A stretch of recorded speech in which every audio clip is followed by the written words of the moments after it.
పెళ్ళైనా పండగైనా వేడుక ఏదైనా పట్టుచీరల ప్రత్యేక వేదిక వారాహి సిల్క్స్. గల్ఫ్ దేశాలపై క్షిపణులతో విరుచుకుపడుతుంది ఇరాన్. అబుదాబి టార్గెట్గా ఇరాన్ మిస్సైల్ వర్షం కురిపిస్తున్నటువంటి పరిస్థితులు కనబడుతున్నాయి.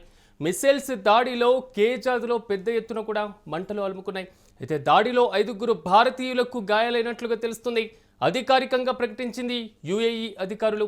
ఈ నేపథ్యంలో గల్ఫ్ దేశాల్లోని భారతీయులపైన ఎంబసీ అధికారులు కూడా ఆరా తీస్తున్నటువంటి సిచ్యువేషన్స్ కనబడుతున్నాయి. సురక్షితంగా ఉండాలంటూ కూడా ఆదేశాలు జారీ చేసింది ఎంబసీ. ఇప్పటికీ ఇరాన్, ఇజ్రాయెల్, అమెరికా ఈ వార్తో మాత్రం ఒక్కసారిగా గల్ఫ్ దేశాల్లో ఉన్నటువంటి భారతీయులపైన తీవ్ర ప్రభావం పడేటువంటి అవకాశం ఉంది. చాలా జాగ్రత్తగా ఉండాలి, సురక్షితంగా ఉండాలి, అవసరమైతే తప్ప బయటికి రాకూడదు అంటూ కూడా ఆదేశాలు జారీ చేసినటువంటి పరిస్థితి కనబడుతుంది భారత సర్కార్. ఈ నేపథ్యంలో పూర్తి స్థాయిలో ఆయా ప్రాంతాల్లో, మరి ముఖ్యంగా దాడులు జరిగేటువంటి ప్రాంతాల సమీపంలో ఉన్నటువంటి భారతీయులు కూడా సురక్షితమైనటువంటి ప్రాంతాలకు వెళ్ళాలి, అవసరమైతే భారతదేశానికి తిరిగి రావాలి అంటూ కూడా పూర్తి స్థాయిలో కూడా ఆదేశాలు జారీ చేసినటువంటి పరిస్థితి. ఈ నేపథ్యంలో తాజాగా జరిగినటువంటి దాడిలో 5 భారతీయులు తీవ్రంగా గాయపడినట్లుగా తెలుస్తుంది. ఈ అంశాన్ని పూర్తి స్థాయిలో ఎంబసీ కూడా ధృవీకరించింది. అబుదాబి టార్గెట్గా కూడా ఇరాన్ మిసైల్స్ వర్షం కురిపిస్తున్నటువంటి పరిస్థితి. ఈ నేపథ్యంలో కేజాద్లో జరిగినటువంటి పెద్ద ఎత్తున మంటలు కూడా చెలరేగినటువంటి పరిస్థితులు కనబడుతున్నాయి మిసైల్స్ దాడిలో. 5 భారతీయులు కూడా తీవ్రమైనటువంటి గాయాలైనటువంటి సిచ్యువేషన్ కనబడుతుంది. యుఏఈ అధికారులు కూడా అధికారికంగా ధృవీకరించినటువంటి పరిస్థితి. ఇక ఇదే అంశానికి సంబంధించి మరింత సమాచారం మా ప్రతినిధి సత్య లైవ్లో అందిస్తారు. సత్య, చెప్పండి, ఓవరాల్గా మాత్రం యుఏఈలో ఉన్నటువంటి 5 భారతీయులకు గాయాలైనట్లుగా తెలుస్తుంది. అక్కడ పరిస్థితి ఏ విధంగా ఉందని అంచనా వేస్తున్నారు? పూర్తి అప్డేట్స్ ఏంటి? ముఖ్యంగా పశ్చిమాసియాకు సంబంధించినటువంటి యుద్ధం రోజు రోజుకి కూడా చాలా ఉత్కంఠగా మరి ముందుకెళ్తున్న పరిస్థితి కనబడుతోంది. ఒకవైపు ట్రంప్ చేసినటువంటి ప్రకటనలు ఇంకో 10 రోజుల వరకు మరి యుద్ధం చేయమంటూ కూడా మరి అటు ఇజ్రాయెల్ కానీ అమెరికా కానీ చెప్తుంది. కానీ ఇక్కడ ఏదైతే ఇరాన్ మాత్రం అటు గల్ఫ్ దేశాలపైన ముక్కుమ్మడిగా దాడి చేస్తూ ఉంది. గల్ఫ్ మొత్తం కూడా చాలా ఇబ్బంది పెడుతున్న పరిస్థితులు కనబడుతూ ఉన్నాయి. ఇప్పటికే బ్యాలిస్టిక్ క్షిపణికి సంబంధించి బ్యాలిస్టిక్ ఏదైతే క్షిపణి ఉందో ఆ క్షిపణితో కూడా మొత్తం కూడా దాడులు చేస్తూ ఉన్నారు. అబుదాబీలో కొన్ని ప్లేసెస్ను టార్గెట్ చేసుకొని, ఆ స్థావరాలను టార్గెట్ చేసుకొని కూడా మరి వాళ్ళు ఇరాన్ దాడి చేస్తూ ఉంది డ్రోన్ల సహాయంతో. అట్లాగే మొత్తం పెద్ద ఎత్తున డ్రోన్లను పంపి, ఆ క్షిపణులను పంపి మొత్తం ధ్వంసం చేసే ప్రయత్నం జరుగుతుంది. ఈ ధ్వంసానికి సంబంధించి కూడా కేదార్లో పెద్ద ఎత్తున కూల్చివేతలు జరిగిన పరిస్థితి కనబడుతోంది. అయితే సమర్థవంతంగా యుఏఈ అబుదాబికి సంబంధించినటువంటి ప్రభుత్వం కూడా వాటిని తిప్పికొట్టే ప్రయత్నం చేసింది. ఆ తిప్పికొట్టే ప్రయత్నంలో కూడా అక్కడ మరి ఏవైతే ఆ క్షిపణికి సంబంధించినటువంటి శకలాలు కింద పడిన పరిస్థితి ఉంది. ఆ కింద పడిన తరంలో పెద్ద ఎత్తున మంటలు కూడా వచ్చి, మంటల్లో అక్కడ పడిన వెంబటే మరి అక్కడ భారతీయులు ఒక 5 గాయాలు అయినట్లు తెలుస్తూ ఉంది. ఇప్పటికే వాళ్ళని పుటౌట్న హాస్పిటల్కి అయితే పంపించారు. అక్కడ పెద్ద ఎత్తున మంటలు చెలరేగడంతో ప్రభుత్వం కూడా వెంటనే స్పందించింది. అబుదాబి అలాగే యుఏఈ ప్రభుత్వం స్పందించింది. అక్కడ మొత్తం కూడా మంటలు ఆర్పే ప్రయత్నం చేశారు. దాదాపు గంటల పాటు మరి మంటల్ని ఆర్పే ప్రయత్నం చేశారు. ప్రజల్ని కూడా చాలా అప్రమత్తం చేసిన పరిస్థితి కనబడుతూ ఉంది. ఎవ్వరు కూడా బయటికి రావద్దు, ప్రస్తుతం ఉన్న సిచ్యువేషన్లో ఎవరు కూడా బయటికి రావద్దు, అత్యవసరం అయితే తప్ప బయటికి రావద్దు అంటూ కూడా మరి వాళ్ళు చెప్తున్న పరిస్థితి ఉంది. దాంతోపాటుగా ఇరాన్ మాత్రం ఎక్కడ తగ్గకుండా ఇటు గల్ఫ్ దేశాలను తీవ్ర ఇబ్బందులు పెడుతున్న పరిస్థితులు కనబడుతూ ఉన్నాయి. దానికి సంబంధించి గతంలో మనం ఏదైతే ఈ యుద్ధం స్టార్ట్ అయినప్పుడు ఫిబ్రవరి 28 రోజు గతంలో భారతీయులు అక్కడ పివి సింధు కావచ్చు, అలాగే మంచు విష్ణు కావచ్చు, వాళ్ళు అక్కడ చిక్కుకున్న పరిస్థితి కనబడుతుంది. ఎయిర్పోర్ట్లో దాదాపు 4-5 రోజులు కూడా అక్కడే ఉన్నారు. ఎందుకంటే ఎయిర్పోర్ట్కి సంబంధించినటువంటి విమానాశ్రయాలు మొత్తం కూడా బంద్ అయిపోయినాయి. అక్కడే ఉండిపోయి కొంత బిక్కుమంటున్నటువంటి పరిస్థితుల్లో కూడా అక్కడ నుంచి వీడియో కాల్స్ చేసి అక్కడ నుంచి సమాచారాన్ని ఇటు భారత్కు అందించిన పరిస్థితి కనబడుతూ ఉంది. ఎందుకంటే అక్కడ ఉన్నటువంటి క్షిపణులు ఏదైతే ఇరాన్ దాడి చేస్తుందో పక్కనే పడటం, మొత్తం ఆ సౌండ్ రావటం, మా పైన అంటే మేము ఉన్నటువంటి బిల్డింగ్ పైన పడితే కనుక మరి ప్రాణాలు పోయే అవకాశం ఉంటుంది. కాబట్టి అట్లా ఆ పివి సింధు కానీ మనోజ్ కానీ ఆ వీడియో రిలీజ్ చేయడం కొంతవరకు, ఎందుకంటే కొంతమంది యుద్ధ ప్రభావం పడినటువంటి వెంటనే భారతదేశానికి తిరిగి వచ్చారు. మొత్తం మీద గల్ఫ్ దేశాల మీద దీని ప్రభావం ఇంకా ఎక్కువగా ఉండేటువంటి ఛాన్సెస్ కనబడుతున్నాయి. కాబట్టి గల్ఫ్ దేశాలు ఎంతమంది ఇండియన్స్ ఉండేటువంటి అవకాశం ఉండొచ్చు? ఎంబసీ ఎప్పటికప్పుడు ఎలాంటి ఇన్ఫర్మేషన్ ఇండియన్స్కి చేరుస్తుంది? డెఫినెట్గా మీరు అన్నట్టు ప్రస్తుతానికైతే పెద్ద ఎత్తున 50 లక్షల మంది ఇప్పటికే భారతదేశానికి వచ్చిన పరిస్థితి కనబడుతూ ఉంది.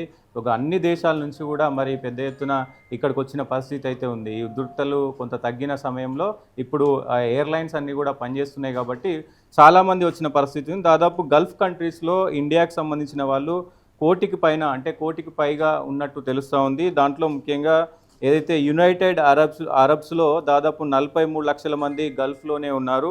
సౌదీ అరేబియాలో 27 లక్షల మంది ఉన్నారు. కువైట్లో 10 లక్షల మంది, ఖతార్లో 10 లక్షల మంది, ఒమన్లో 8 లక్షల మంది, ఒబ్రైన్లో 4 లక్షల మంది ఉన్నారు. మొత్తం కూడా గల్ఫ్ దేశాలకు సంబంధించి 10 లక్షల మంది నివసిస్తున్నట్టు తెలుస్తూ ఉంది. ఇప్పటికే మరి 52,000 మంది, అంటే 52,000 మంది కంటే ఎక్కువ ఇంకా మరి ఇండియాకు తిరిగి వచ్చిన పరిస్థితులు అయితే కనబడుతున్నాయి. ఖచ్చితంగా వీళ్ళందరూ కూడా కొంత యాక్టివ్గా ఉండాలి. ఇప్పుడు ఎవరైతే దాదాపు 1 కోటి మంది అక్కడ బయట ఉన్నారో వాళ్ళందరూ కూడా ఎప్పటికప్పుడు యాక్టివ్గా ఉండారు. ఇండియాకు సంబంధించినటువంటి ఎంబసీకి టచ్లో ఉండాలి ఎప్పటికప్పుడు. ఎందుకంటే గల్ఫ్ దేశాలకు సంబంధించి ఇక్కడ నుంచి, ఇండియా నుంచి, ఇటు తెలుగు రాష్ట్రాల నుంచి కూడా పెద్ద ఎత్తున గల్ఫ్ కంట్రీకి వెళ్తూ ఉంటారు. అక్కడ మరి డ్యూటీలు చేసి ఇక్కడికి అమౌంట్ పంపించే ఇది ఉంటుంది కాబట్టి అక్కడ సంపాదించి ఇక్కడికి పంపిస్తే ఇక్కడ ఆర్థికంగా కూడా కొంత ఇండియా డెవలప్ అవుతుంది. కాబట్టి మొత్తం కూడా అంటే ఈ మొత్తం వ్యవహారానికి సంబంధించి కూడా కొంత యాక్టివ్గా ఉండాలి. ఎప్పటికప్పుడు ఎంబసీతో టచ్లో ఉండాలి. లేదంటే మరి ఏదైనా మీ పక్కన మిసైల్ కానీ ఇతరత్ర ఏమైనా పడితే కనుక ఎంబసీకి ఇన్ఫార్మ్ చేయండి. మీకు ఏదైనా భయం ఉన్నా, ఏదైనా ఇబ్బంది ఉన్నా ఎంబసీకి. కొంతవరకు రోజుకి యుద్ధ ప్రభావం పెరుగుతున్నటువంటి పరిస్థితులు కూడా మనం చూస్తున్నాం. ఈ నేపథ్యంలో గల్ఫ్ దేశాల్లో ఇంకా ఎవరైతే బ్యాలెన్స్ ఉన్నారో భారతీయులు, సో వారిని కూడా భారతదేశానికి తీసుకొచ్చేటువంటి ప్రక్రియ చేపట్టేటువంటి అవకాశాలు ఏమైనా కనబడుతున్నాయి? కేంద్ర ప్రభుత్వం ఇలాంటి నిర్ణయం ఏమైనా తీసుకునేటువంటి ఛాన్సెస్ ఉంటాయి? ఎస్, ఇండియా ఎంబసీ కూడా అదే చెప్తుంది. మీకు ఎవరికైనా ఇబ్బందిగా ఉంటే మీరు చెప్పండి, మరి వెంటనే మీకు సంబంధించినటువంటి ఏర్పాట్లన్నీ కూడా పూర్తి చేస్తాము. ఎంబసీ మీకు ఎప్పుడు తోడుగా ఉంటుంది అంటూ కూడా వాళ్ళు చెప్పిన పరిస్థితి ఉంది. ఎంబసీకి సంబంధించినటువంటి అందరు అధికారులు కూడా, అన్ని దేశాల ఎంబసీకి సంబంధించినటువంటి అధికారులు కూడా ఎప్పటికప్పుడు సమాచారాన్ని తీసుకుంటా ఉన్నారు. అసలు ఎవరెవరు ఎక్కడెక్కడ ఉన్నారు, అసలు ఏ ప్లేస్లో ఉన్నారు అనేది కూడా మొత్తం కూడా మ్యాపింగ్ చేసుకొని ఉన్నారు. అక్కడ అంటే కొంత యుద్ధం తీవ్రతరం అయితే కనుక అక్కడ నుంచి ఖాళీ చేపించి వేరే ప్లేసెస్ కూడా పంపించే అవకాశం ఉంది అని మరి ఎంబసీకి సంబంధించిన వాళ్ళు చెప్తా ఉన్నారు. సో రోజుకి యుద్ధ వాతావరణం అయితే మారుతూ ఉన్న పరిస్థితులు కనబడుతున్నాయి. ఇప్పటికే అన్ని రేట్లు కూడా పెరుగుతున్నాయి. Oil rates, petrol rate, diesel rate అన్నీ కూడా పెరుగుతున్న పరిస్థితి కనబడుతూ ఉంది.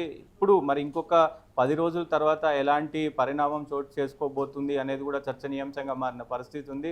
చూడాలి. మరి గల్ఫ్ దేశాల్లో మరోసారి విరుచుకుపడ్డది కాబట్టి మరి గల్ఫ్ దేశాలకు సంబంధించిన వాళ్ళు మరికొన్ని రోజుల్లో అంటే దాదాపు 1 కోటి మందిలో సగానికి వచ్చేసే అవకాశం కూడా కనిపిస్తుంది. Siraj. Right Satyam, thank you. మొత్తం మీద గల్ఫ్ దేశాలపైన క్షిపణులతో విరుచుకుపడుతుంది ఇరాన్. సో అబుదాబి లాంటి అత్యంత కీలకమైనటువంటి నగరాలు, సో ఈ అబుదాబి లాంటి కీలకమైనటువంటి నగరాలనే టార్గెట్గా చేసుకొని ఇరాన్ మిస్సైళ్ల వర్షం కురిపిస్తున్నటువంటి పరిస్థితులు ఉన్నాయి. ప్రధానంగా చూసుకున్నప్పుడు కొన్ని కీలకమైనటువంటి నగరాలను టార్గెట్గా చేసుకొని ఆర్థికంగా ఆయా నగరాలను కొంతవరకు నష్టపరచాలి అనేటువంటి టార్గెట్తో ఇరాన్ పూర్తి స్థాయిలో ముందుకు వెళ్తుంది. గల్ఫ్ దేశాలపైన ఒత్తిడి పెంచితే హార్ముజ్ జలసంధి ద్వారా ఇప్పటికే ఇజ్రాయిల్, అమెరికా సహా ప్రపంచ దేశాలన్నింటినీ కూడా కొంతవరకు ఇబ్బందికరమైనటువంటి పరిస్థితుల వైపుకి తీసుకువచ్చింది ఇరాన్. ఈ నేపథ్యంలో అమెరికా, ఇజ్రాయిల్తో కొంతవరకు సన్నిహితంగా ఉండేటువంటి గల్ఫ్ దేశాల మీద దాడి చేస్తే, ఆయా దేశాలను నష్టపరిస్తే, ఆయా దేశాలను కొంతవరకు అతలాకుతలం చేస్తే అమెరికా, ఇజ్రాయిల్ పైన ఒత్తిడి పెంచవచ్చని ముందు నుంచి మాస్టర్ ప్లాన్ వేసింది, అదే ఇంప్లిమెంట్ చేస్తుంది కూడా.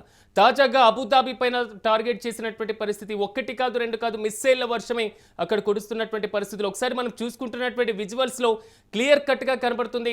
సో యుఏఈ మరి ముఖ్యంగా గల్ఫ్ దేశాలు, ఖతార్ కానివ్వండి, కువైట్ కానివ్వండి, సో సౌదీ కానివ్వండి, ఈ దేశాల్లో భారీ భవనాలు కూడా మనకు కనిపిస్తూ ఉంటాయి. సముద్ర తీర ప్రాంతంలో ఉన్నటువంటి దేశాలు కానివ్వండి, మరి ముఖ్యంగా నదీ ప్రాంతం ఆనుకొని ఉన్నటువంటి నగరాల్లో కూడా భారీ భవంతులు కనబడతాయి. కానీ ఆ భారీ భవంతులన్నీ కూడా నేడు సో అగ్గికి ఆహుతయ్యేటువంటి పరిస్థితులు, భారీ మంటలతో సో పెద్ద ఎత్తున మంటలు కూడా చెలరేగుతున్నటువంటి పరిస్థితులు. తాజాగా మిసైల్స్ దాడిలో కూడా కేజాద్లో పెద్ద ఎత్తున మంటలు ఎగిసిపడుతున్నటువంటి పరిస్థితులు. ప్రజలు కూడా భయాందోళనకు గురై అక్కడి నుంచి పరుగులు తీస్తున్నారు.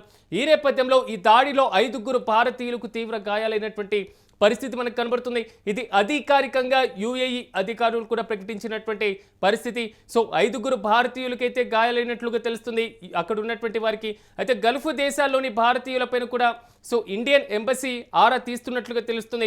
మొత్తం ఎంతమంది భారతీయులు ఉన్నారు, మరి ముఖ్యంగా సమస్యాత్మకమైనటువంటి ప్రాంతాల్లో ఎంతమంది నివసిస్తున్నారు, సో విద్య వృత్తిపరంగా అక్కడికి వెళ్ళి స్థిరపడినటువంటి వారు అనేక మంది ఉంటారు.